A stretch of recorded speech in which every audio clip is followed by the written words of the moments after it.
गुरु के चरण में कोटि कोटि प्रणाम करतनी। माँ भगवती के चरण में कोटि कोटि प्रणाम करतनी। हमार प्रणाम के स्वीकार करी, हमार प्रणाम के स्वीकार करी।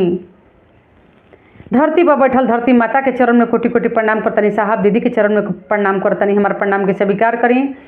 तो आइए हमार गुरु भाई बहन देखी, आज बहुत प्यारा सा छोटा सा एगो शिव चर्चा लेके आइल बने रहो। सब सुने के प्रयास करब। एगो गरीब के बेटी के शिव चर्चा है। देखी एगो गरीब के बेटी झोपड़ी में रहे वाली के साथे का भई रहे। गरीब के कोनो चारा ना होखेला। तो देखी गरीब घरे से लड़की रहे, लेकिन वो लड़की शिव शिष्या रहे। 12 साल के उम्र से शिव गुरु के ज्ञान ले रही। शिव चर्चा में जात रही। महादेव गुरु के ध्यान में रहत रही। शिव चर्चा में महादेव गुरु उनकरा पर दया करत रहन कि शिव चर्चा करत रही। महादेव गुरु के बारे में दूगो बात कर लेत रही। सबसे बड़ा धन होखेला कि जे महादेव गुरु के बारे में दूगो बात कर सकेता, उससे बड़ा ज्ञान कुछ नहीं के हो सकत कि महादेव गुरु के ध्यान में ही रहता। जैसे ही वो शिष्या गरीब के बेटी अपना महादेव गुरु के ध्यान में ही रहत रही, कुछ दिन के बाद लड़की धीरे धीरे होके सियान हो गई। तो जौन उनकर माई रही बर घर खोजे लगली लड़की के शादी करे खातिर कि इनकरा के हम बर घर खोज के बियाह शादी कर दी।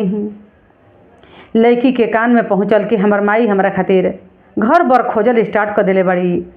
तो कह तड़ी कि ये माई तू हमारा अभी बियाह मत कर, बियाह कर देबू आ चल जाई तो हमरा के केहू शिव चर्चा करे खातिर मंदिर में ना जाए दीही, कहीं गांव गेणार में ना जाए दीही।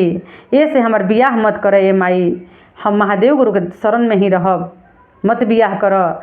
उनकर माई समझैली कि ये बेटी हम गरीब बानी, तू एगो गरीब के घर में जन्म लेले बड़ू, रह तनी झोपड़ी में, हमारा इज्जत पर दाग न लागो।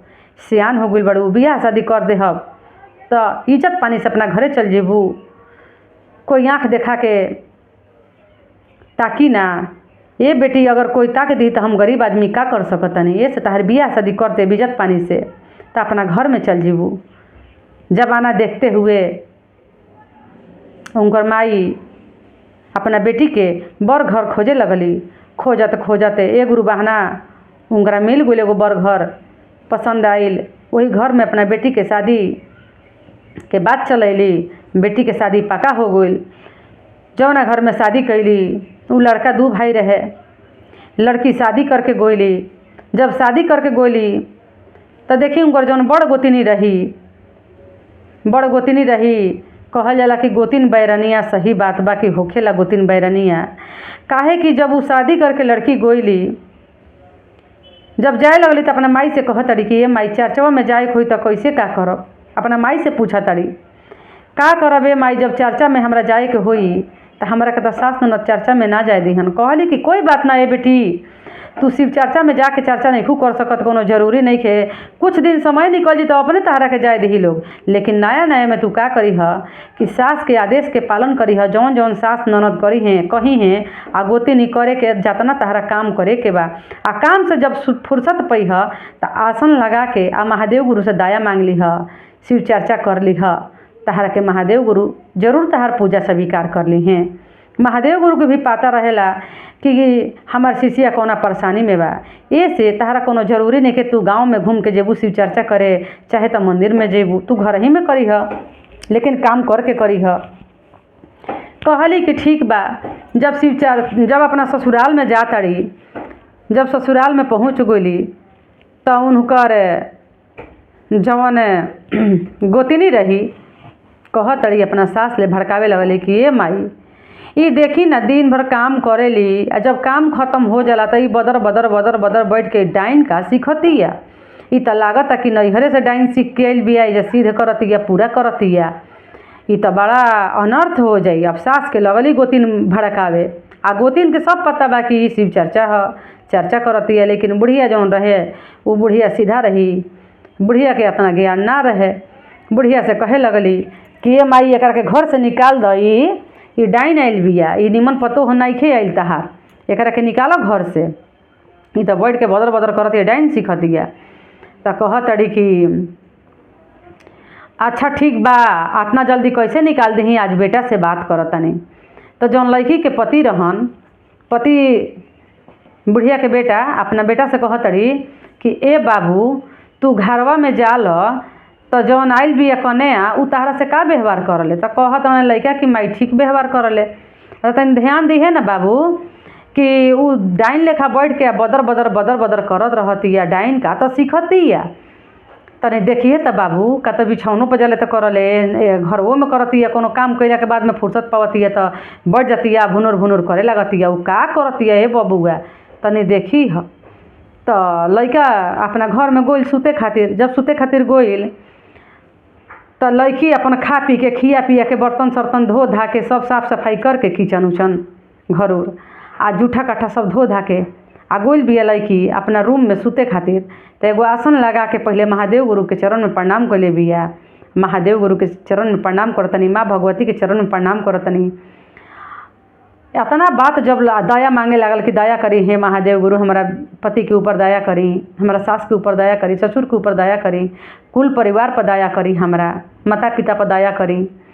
तो लड़का चुपचाप सूत गइल कि अरे ई डाइन कहाँ सीखतिया। डाइन सीखत रही तो हमारा माई खातिर दया मांगतिया, हमारा परिवार खातिर दया मांगतिया, हमारा खातिर दया मांगतिया, ई तो अच्छा कर्म करतिया। ई सोच के बेचारा चुपचाप सूत गइल। बिहान होके उठ के जब घर से बाहर निकलता लड़का रूम से, तो सास के तो ध्यान अटकल रहे पूछे खातिर गोतिनी के। तो गोतिनी कहतड़ी कि ये माई देखी ना निकलल आवतन, तनी पूछी ना उनकरा से घरवा में का करत रहे। तो पूछे लगली सास कि ये बबुआ का कहत रहबा, बबुआ का करत रहे, डाइन सीखतिया नु। तो कहत लड़का कि ये माई हम तो डाइन के ना सुननी है कि डाइन सीखतिया। उ अब का कहाला, तो कहते कि महादेव गुरु के चरण में प्रणाम करतनी, माँ भगवती के प्रणाम करतनी। हे शिव गुरु दया करी हमरा कुल परिवार पर, सास पर, ननद पर, ससुर पर, हमरा पति पर, गोतनी पर, भसुर पर, सब परिवार पर दया करी, नैहर ससुर। ई हे बात कहतिया। तो कहतड़ी कि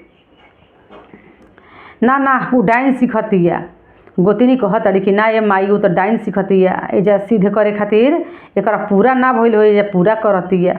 कहली सास अच्छा ठीक बा। सास गोतिनी कहतड़ी कि अतना काम करवावा इनकरा से, इतना काम करवावा कि काम से थक जैते, एकरा बैठ के भुनभुनाए के होशे हवास ना रही। अब सास लगली सारा घर के काम करवावे, गोबर गोईठा खाना पानी सब चीज़ करवावे लगली। सब कुछ लड़की कर देवे, मिनटों में समय भी ना लगे करके फिर आसन मार के बैठ जाए। धीरे धीरे धीरे धीरे सब कहे लगल जा कि ई तो सारा कमो कर लेतिया आ उहो अपन मंत्रवा पढ़ लेतिया, अब का करे के। धीरे धीरे समय निकलते गइल, थोड़ा सा टाइम निकल गइल। जब शादी कैला तो कहीं गांव गणार में शिव चर्चा होखे लागल मंदिर उंदिर में, तो इनका कान में आवाज़ लड़की के आवे लागल। तो लड़की अपना साथ ले कहतड़ी कि ये माई शिव चर्चा होखता, तनी चर्चवा में जाए दीती हमरा के, हम महादेव गुरु के ज्ञान ले ले बनी। कहतड़ी सास कि ऊ का होखला, एजा काम से फुर्सत नहीं के तू शिव चर्चा में जेबू डाइन सीखे खातिर। जाके जंगल से लकड़ी आज काट लेब। आ उहो गोतनी के कहे से गोतनी सास के कान भर ले रही कि जंगल से लकड़ी कटवा के मंगवाई आ मैं गाँव के खाना खिवावे खातिर एकरा से बनवाई खाना। आ मैं गाँव के खाना के न्योता गोतनी दिवा देले रही। अब देखी कि जंगल में भेज दिले बड़े, जाके उ लड़की लकड़ी के काट के ले अली लड़किया आ ले आके खाना पकैली। मैं गांव के खाना बना के आ झट से ना सबके खाना खिया देले बड़ी, आ खिया के साफ सफाई करके आ सब चीज़ करके आ उ अपन शिव चर्चा करे खातिर बैठ गई। कहतड़ी कि ये माई अब तो चर्चवा में जाए दही हमरा के, अब तो चर्चवा में जाए दही। देखी 3 घंटा के शिव चर्चा होला, 2 घंटा निकल गई बा और 1 घंटा बचल बा, हमरा के जाए दही। ये माई जे शिशिया रहेला दिल में बेचैनी होखेला, हमरा जाए दही। भाग बोली शिव चर्चा में। सास लगली गाड़ी देवे। अली तो सास खूब गाड़ी देताड़ी कि अपना मन से शिव चर्चा में चल गई है, जौन बुझाइल तवन उनकरा के बात बोलली। तो कहती लड़किया कि मोरो सासू जी, मोरो सासू हमरे खातिर बाड़ू जी देवातवा, मोरो सासू जी तोहार गरिया हम सिर से लगाइब, तोहार गरिया सो हागावा बनाई ए माई, तोहार गरिया सासू सिर से लगाइब, सिर से लगाइब, जुग जुग जी मोर सजनमाए सासू जी, जुग जुग जी हैं मोर सजनमाए सासू जी, मोर सासू जी, तोहार गरिया हम करेजा में लगाइब, किया हो मोर सासू जी, आहो मोर सासू जी, तोहार गरिया मोरो भरी जइहे गोदिया, गोदिया में होई जइहे लालनवाए सासू जी, गोदिया में होई जइहे लालनवाए सासू जी। सास कहतड़ी कि देखा ना एकरा केतना गाड़ी देनी हाँ, बात बोलनी हाँ, अब मैं गाँव के खाना खिवैनी एकरा से बनवा के खाना, लकड़ी कटवैनी, सारा काम कर लेलस, फिर भी चल गई है शिव चर्चा में। आयल तो कहती है कि तहार गरिया हम सिर में लगैनी, हमार सुहाग अमर कर दही, तहार गाड़ी ये सास, तहार गाड़ी के हम अपना करेजा में लगैनी हाँ, दिल में लगैनी हाँ, तोहार गाड़ी हमार गोदी भर जाई, हमारा गोदी में एगो बालक खेले लगी, हमार बालक अमर हो जाई, तहार गाड़ी के हम गोड़ लागत तनी। खुश होके गोड़ लगली गाड़ी के सास के अपना।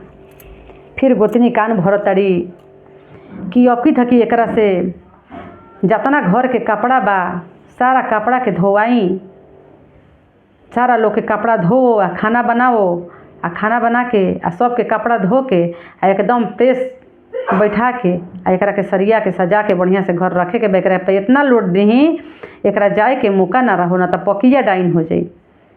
तो सास कहली काहे कि बड़ रहे, बड़की के कहे से करत रही सास, कहली कि ठीक बा। सास कहतड़ी कि हम तो कह के थाक गोनी, अब तू ही कह के देख, तू ही करवाव। तो कहतड़ी कि ठीक बा, सारा काम करवैली। गोतिनी कहतड़ी कि जितना मैं घर के काम बा, माल गेरू खियाव पियाव, गोबर गोइठा सब कर, आ तारा जितना कपड़ा लता बा सब धोव, खाना बनाव, प्रेस करके सुखवा के प्रेस करके बैठा रख के तब तारा कहीं जाए के बड़ुए। तो कहली कि अच्छा ठीक बा, उहो हम कर देतनी, लेकिन हम चर्चा में जाई मानब ना। तो का कैले बड़ी कि सारा घर के काम जितना गोतिनी बतैली उतना काम कर लेली, आ काम क के चल गई शिव चर्चा में। जब चर्चा से आवत तारी तो गोतिनी खूब गरी आवत तारी, गोतिनी कहतड़ी, गोतिनी खूब गाड़ी देतड़ी। तो कहतड़ी कि आजी मोर गोतिन जी, आजी मोरे गोतिन जी, हम गोतिन जनमे के हई बैरनिया, तबे नाम पड़ल बा गोतिनिया ए गोतिन जी, हम गोतिन जनमे के हई बैरनिया, तबे नाम पड़ले गोतिनिया ए गोतिन जी। सासू जी के गरिया हम सिर में लगैनी, तोहार गरिया ना सिर से लगैबो ए गोतिन जी, हम गोतिन तू बराबर गोतिन।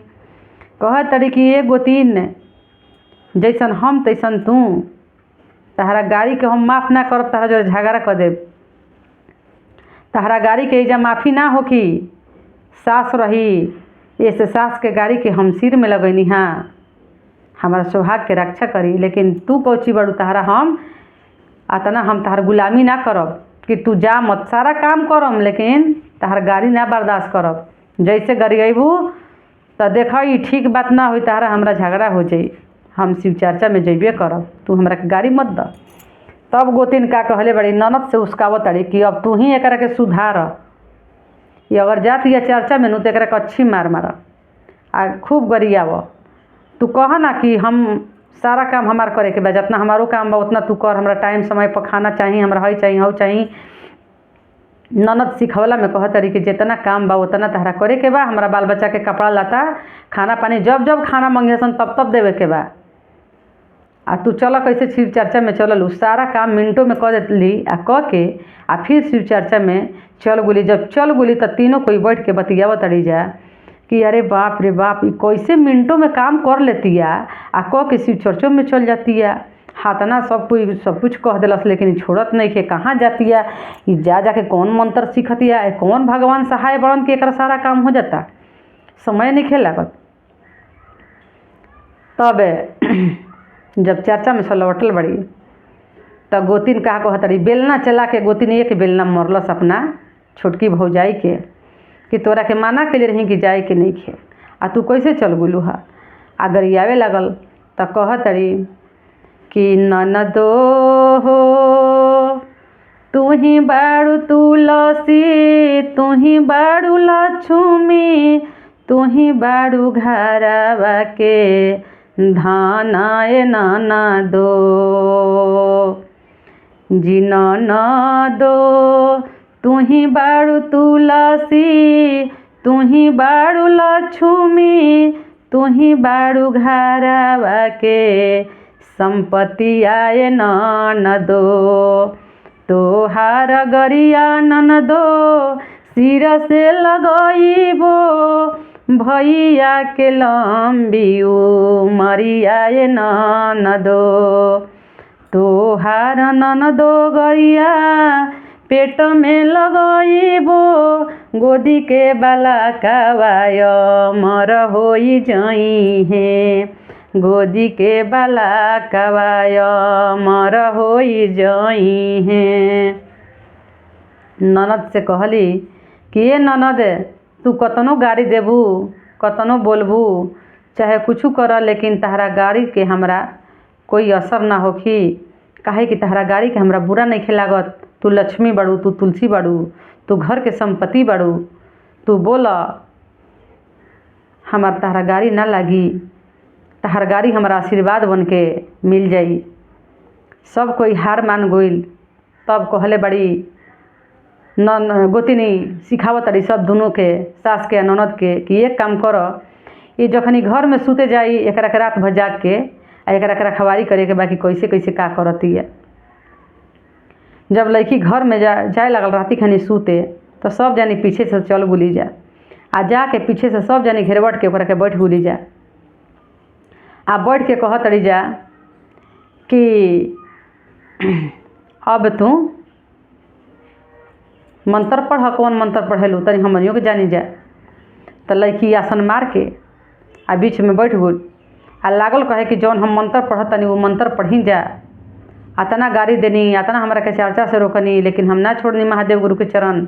देखी आज महादेव गुरु के कृपा से जवन रौरा सभे काम कहनी जा, महादेव गुरु सारा काम करवा देनी, हमरा कुछ दिक्कत ना भइल है, परेशानी ना भइल है। जे महादेव गुरु में रहेला, जे चर्चा करेला, जे दया मांगेला, जे महादेव गुरु के प्रणाम करेला, ओकरा कहीं कुछ के कमी ना होखला, कोई ओकरा के बदनाम नहीं कर सकत। एक दिन महादेव गुरु जरूर दया करब। तो औरों सभी आई शिव चर्चा के ओर, शिव गुरु में चर्चा के नाम के घोषणा करवाएं, जिसे हम घोषणा करवा के आइल बनी। तो देखी हम अपना इहे महादेव गुरु से कही ना, पहले तो रौरा सभे नाम के घोषणा करवाए पड़ी, काहे कि हम जब रौरा घरे आवे लगनी तो हमार माई बियाह करे चलली, तो हम माई से कहनी कि ये माई बियाह शादी कर देबू, तो हमरा के सास ननद शिव चर्चा ना करे दीहन। तो हमार माई कहली कि कोई बात ना है बेटी, थोड़ी दिन दिक्कत होखी, फिर सब ठीक हो जाई, तू घर के सारा काम करी है, आ बैठ के महादेव गुरु से दया मांग ली है, महादेव गुरु जरूर तहरा पर दया करी हैं। तो ये से तहरा हम दया मांगी ला बैठ बैठ के, तारो सब के नाम के घोषणा करवाए पड़ी आ सीख ली। रोज सब जरूर महादेव गुरु दया कल आ तो तनी कह तो तनी कैसे कहेलू तनी कर तो कैसे नाम के घोषणा करेलू। यही में तीनों जानी के नाम के घोषणा हो गई, उनका पति के भी नाम के घोषणा हो गई। घोषणा सिखावे लगली, अपन अपन नाम बतैली लोग, वही में नाम के घोषणा हो गई। अब कहे लगली कि अब तो तू प्रणाम कैसे करलू, तो कहे लगली कि हम कहीं ना कि शिव गुरु के चरण में प्रणाम करतनी, माँ भगवती के चरण में प्रणाम करतनी। जैसे जैसे अपन करत रही, पहला में दाया मांगतनी, दूसरा में चर्चा करतनी, ऐसे ही करके अपन तीसरा में नमः शिवाय से प्रणाम करतनी। तो जैसे जैसे ही कहली तैसे तैसे वो लोग कैलस। जब कैलस तब जैसे ही ज्ञान आगुल कहत रही जा कि तब हमनियों के महादेव गुरु के शरण में आ जीव जा, तहरा जोरे बहुत हमनी के अन्याय करनी है जा, गलती करनी है जा। अब से ऐसा गलती हमनी के ना करब जा, जितना तहरा बुझाए उतना शिव चर्चा कर आ हमनियों के शिव चर्चा करब जा, अपना महादेव गुरु से दया मांगब जा। तो देखिए गुरु बहना, अगर शिव चर्चा का था अच्छा लागल होखे तो चैनल के सब्सक्राइब कर ले, हम वीडियो के लाइक शेयर कमेंट कर मत भूलब। कमेंट में जरूर लिख के डालब हर हर महादेव, हर हर महादेव।